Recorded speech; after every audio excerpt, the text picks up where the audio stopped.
You'll be fine going to the hospital alone, right? I swear I'll send you straight to hell. My name is Lisa, and I'm currently 9 months pregnant. It's my first time giving birth, so while I'm filled with anxiety, I feel truly blessed about welcoming a new member into our family. My husband, David, is a white-collar worker and has weekends off. However, he doesn't offer much support around the house or help with shopping. This is because he usually goes back to his parents' home on weekends. David has a deep bond with his in-laws, and since their home is nearby, he spends almost every weekend there without any specific reason. Since becoming pregnant, I've been cautious about lifting heavy objects.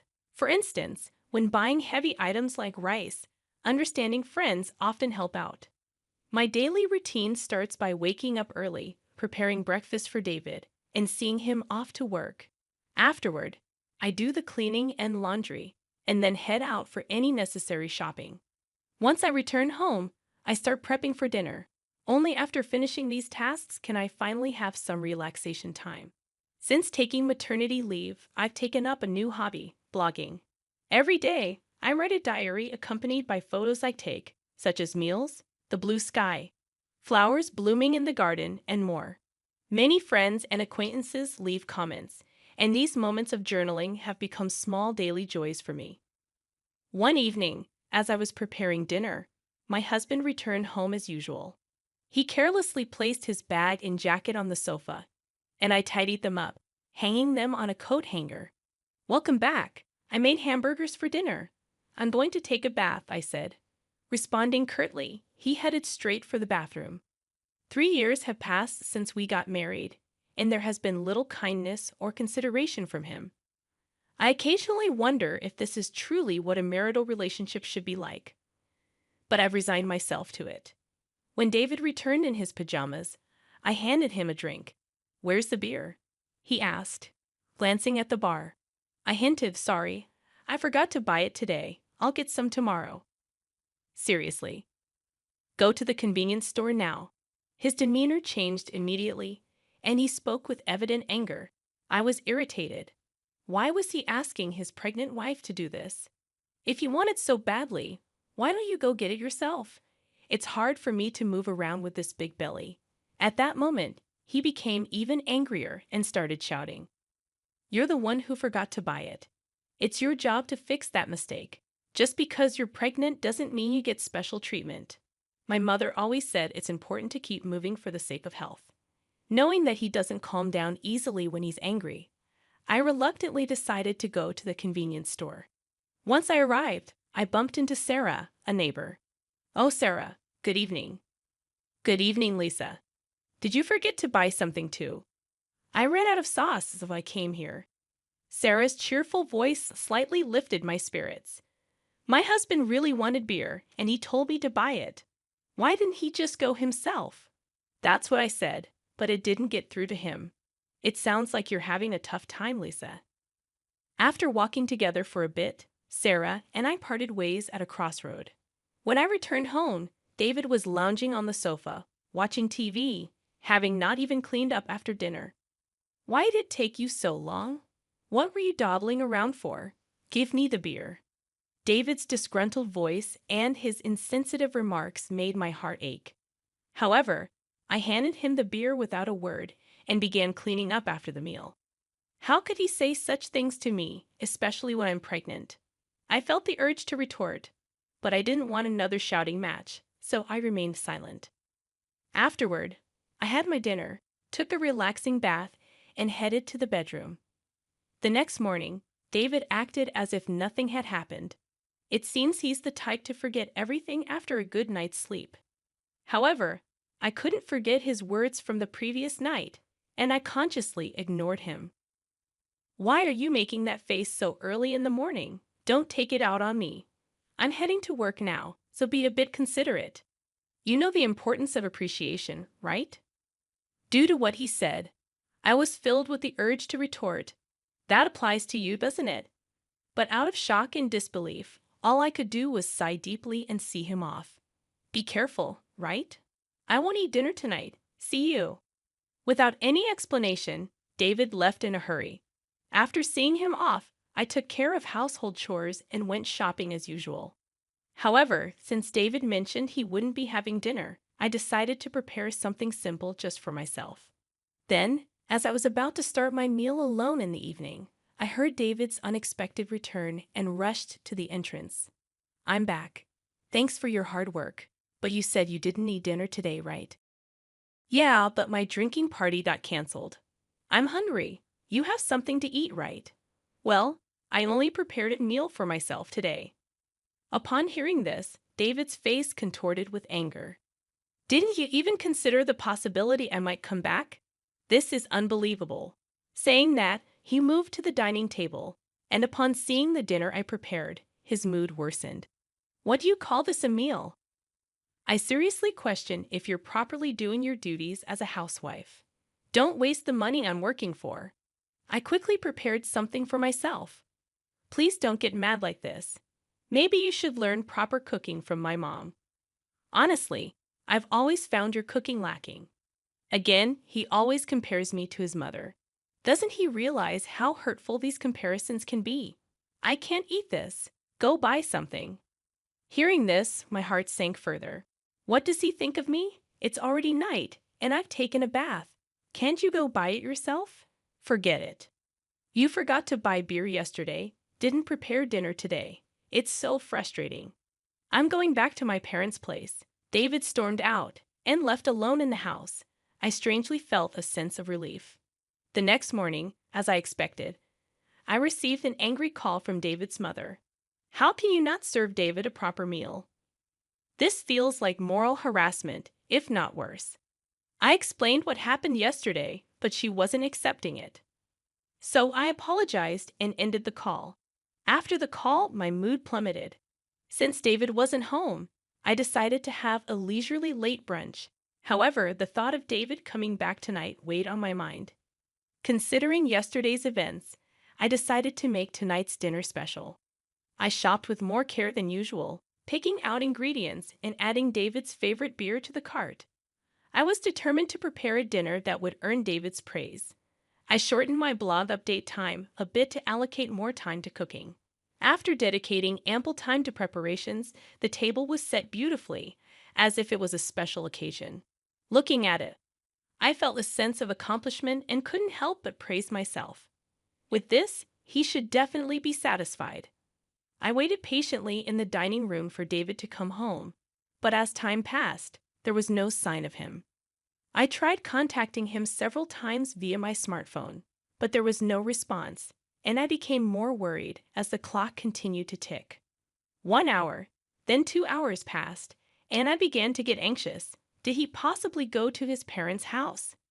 Thinking this, I called David's parents to check, but they said he hadn't come there either. I tried calling David multiple times, but still, there was no response.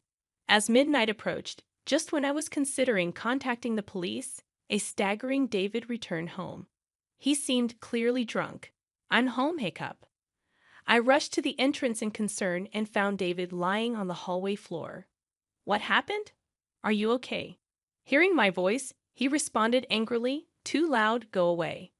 He then staggered towards the dining room. When I tried to support him, he forcefully shook off my hand. "Don't touch me. Don't come near me with that ugly face. To think you're my wife."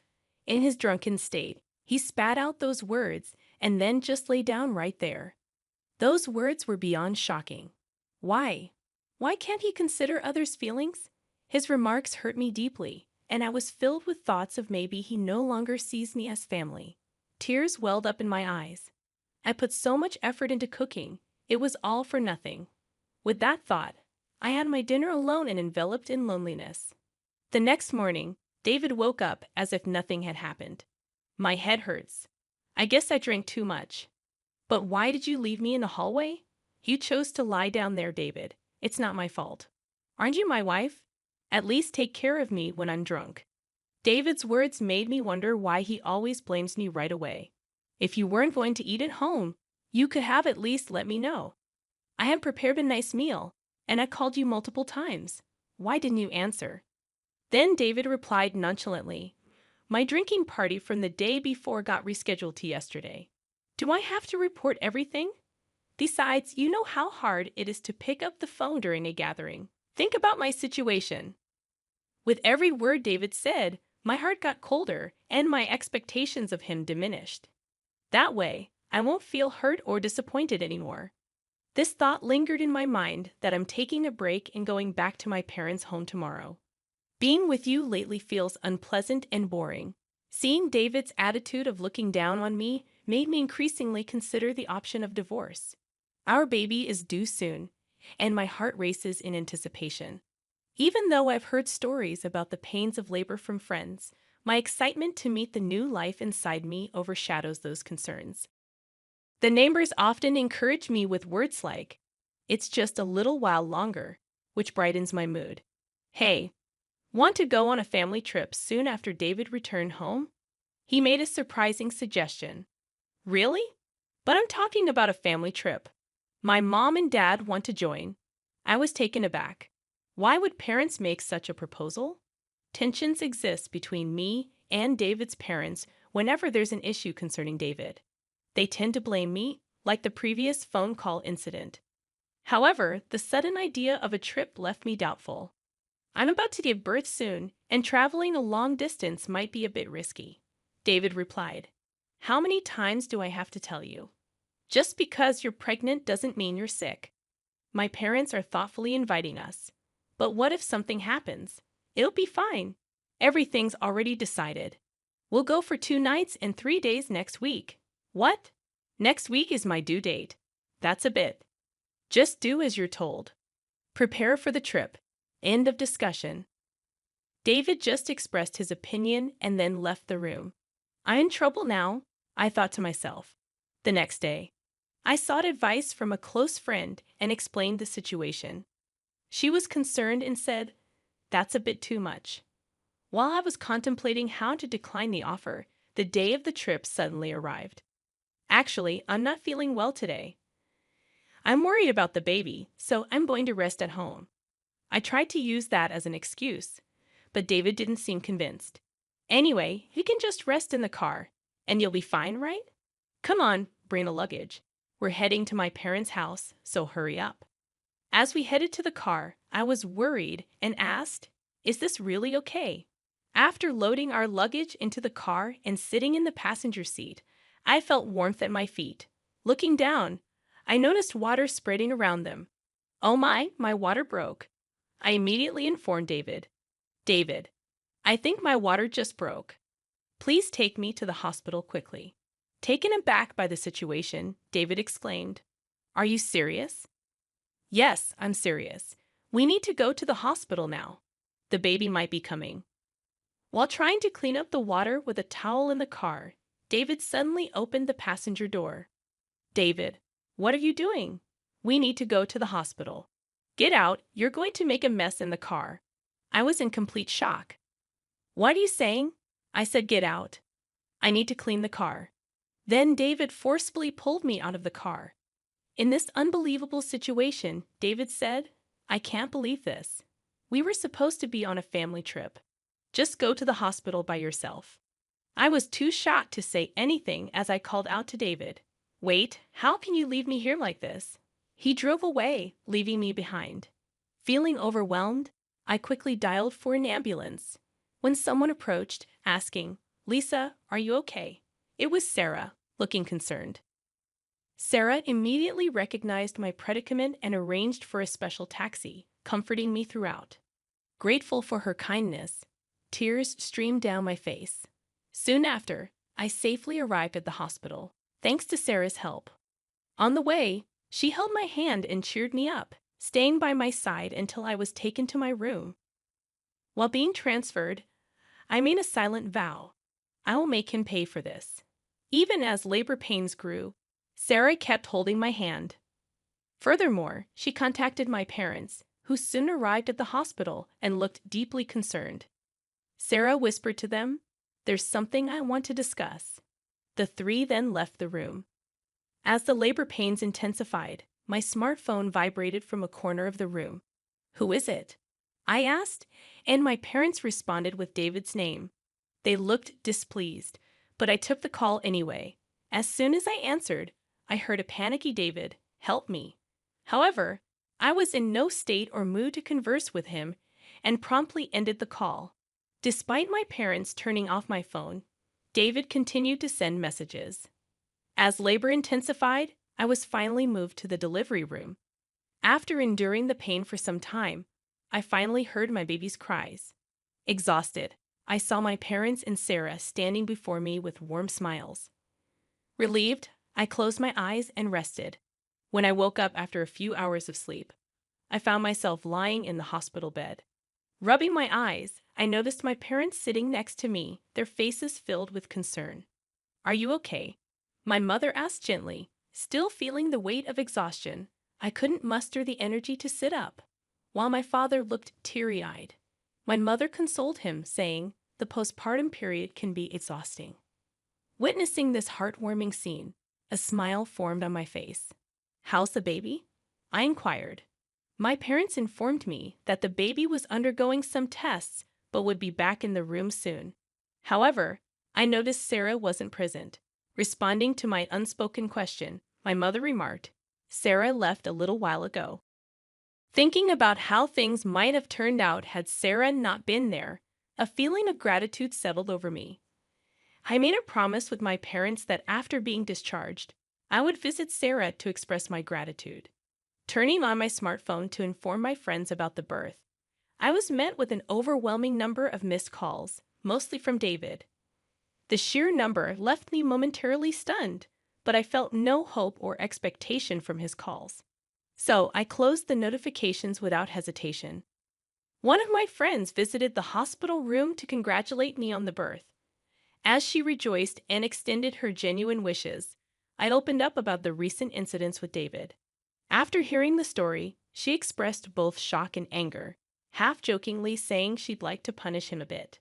But she also emphasized that my health and rest were paramount, chatted with me for a while, and then left. My parents, already briefed by Sarah about the whole episode, asked, "What are you planning to do next?"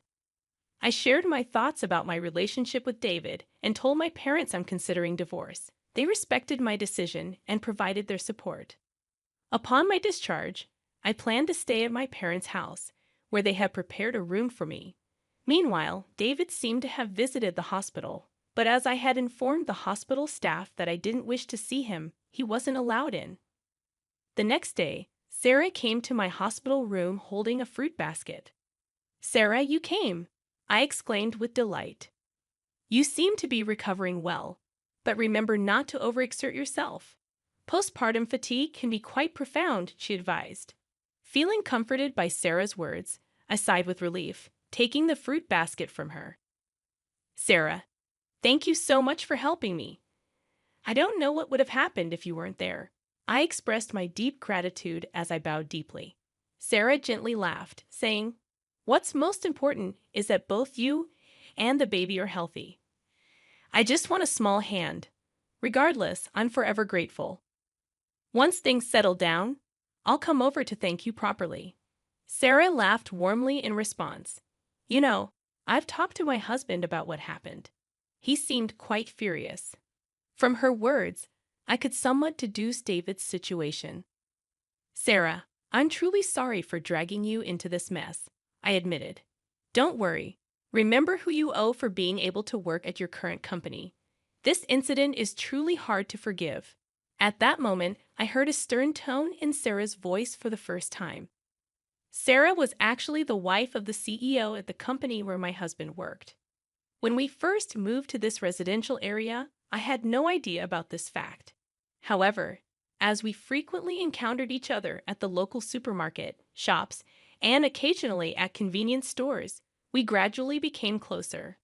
We even began to enjoy tea together, and during these sessions, I learned about the nature of her husband's job. On the other hand, my husband was completely unaware of this background. This was because he didn't even accompany me for our initial neighborhood greetings and didn't prefer interacting with our neighbors.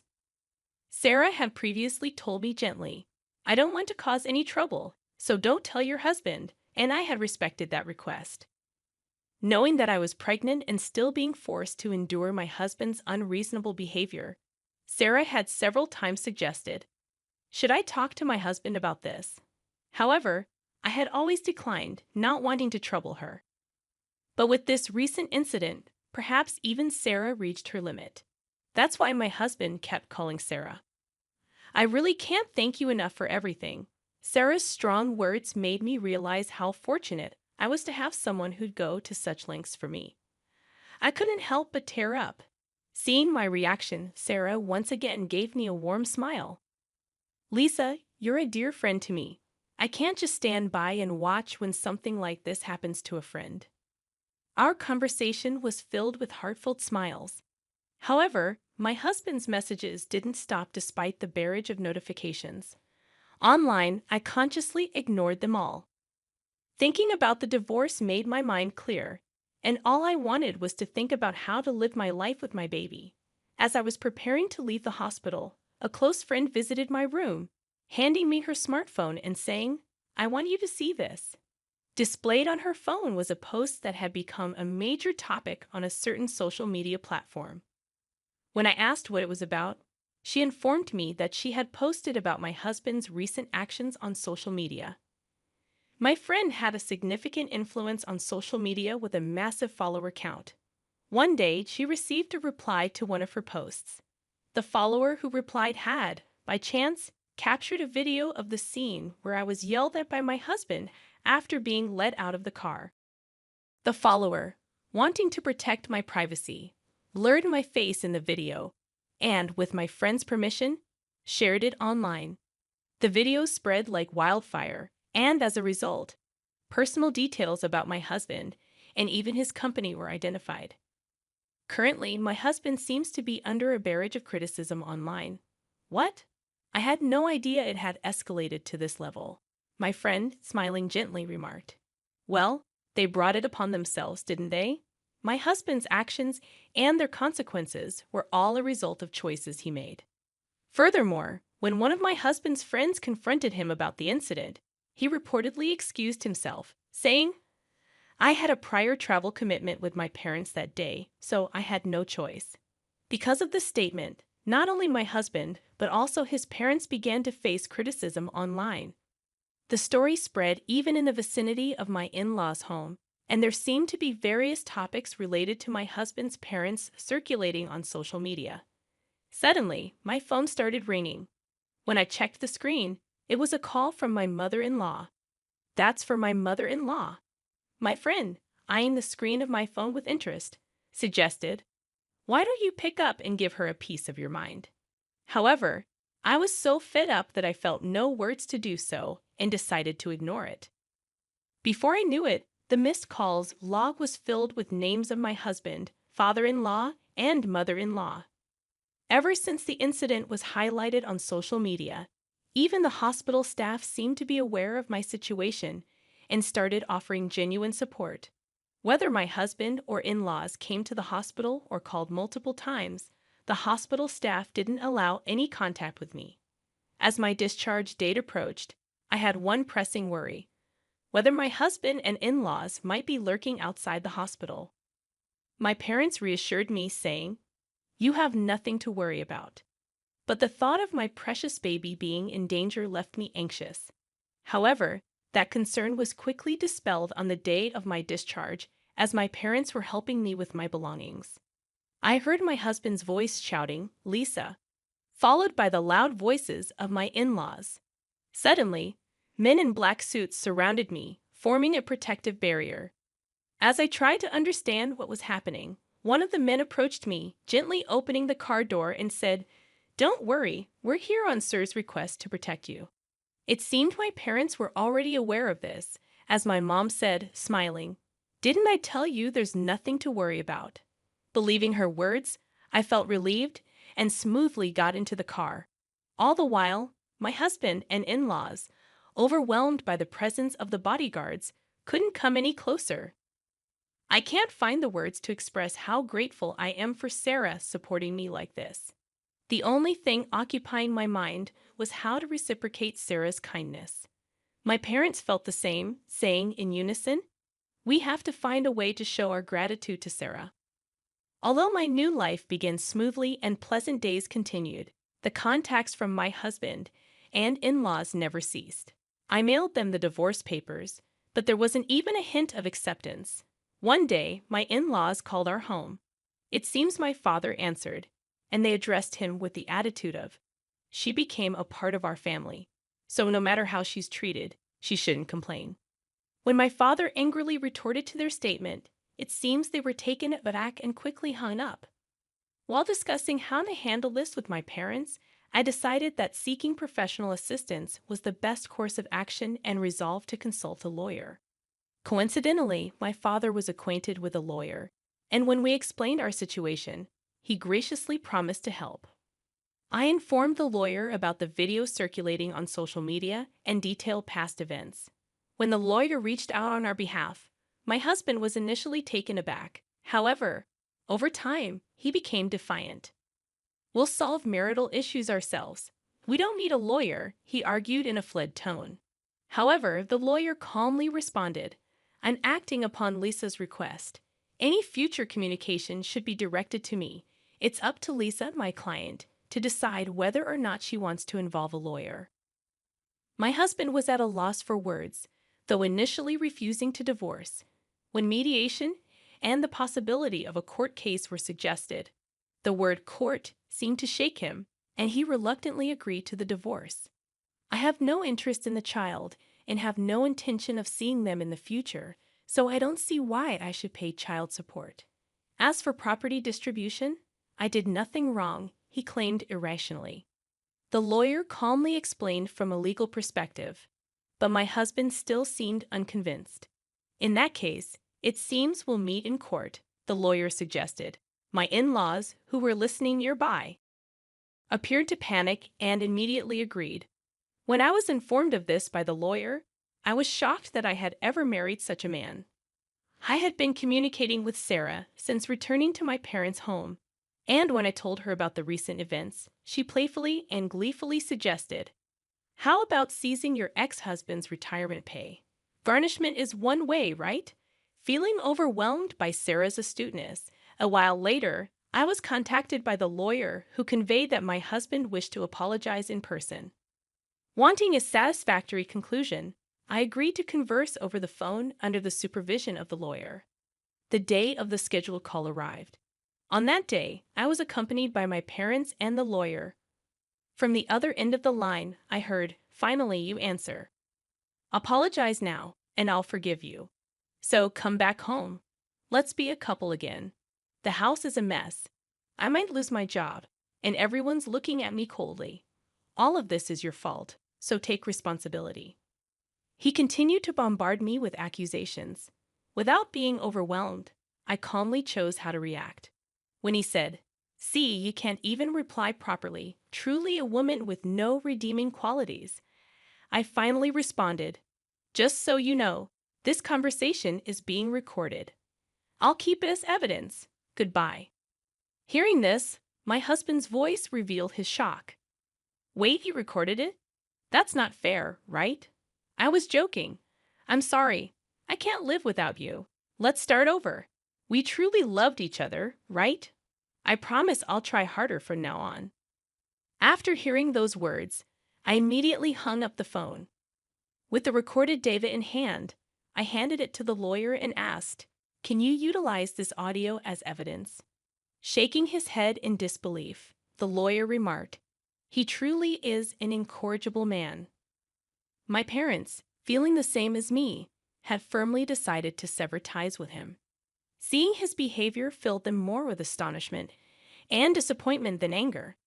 At some point, I realized I was slightly enjoying this drama, clinging to the little devilish side of me that emerged. The divorce procedures with my husband concluded smoothly. Both the property distribution and child support agreements went forward without a hitch, and the turmoil began to subside. Due to the information Sarah shared with her husband, the president of my ex-husband's company, he was promptly disciplined. The president, known for his family-oriented values, believed that an employee who couldn't protect his family couldn't be trusted by the company. David lost his job, couldn't make housing loan payments, and returned to his parents' home. His reputation was tarnished by the viral video, and he struggled to find stable employment, barely making ends meet with short-term part-time jobs. Rumors spread about his parents too, and according to reports from Sir's friends in the neighborhood, they seemed to live in perpetual unease.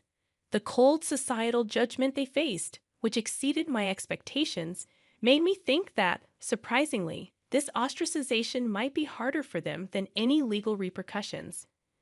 With most matters settled and my health recovering, my parents, my baby, and I visited Sarah's home to express our gratitude. Both Sarah and her husband seemed genuinely happy and doted on my baby, making us feel warm and welcomed. After that, Sarah and my mother became close friends. Similarly, Sarah's husband and my father got along very well, and our families grew close. Furthermore, Sarah and her husband's son was around my age, and to everyone's surprise, our relationship began to develop in an unexpected direction. A few years later, the idea that I might actually become a part of Sir family was something no one could have ever predicted. Life truly is full of surprises,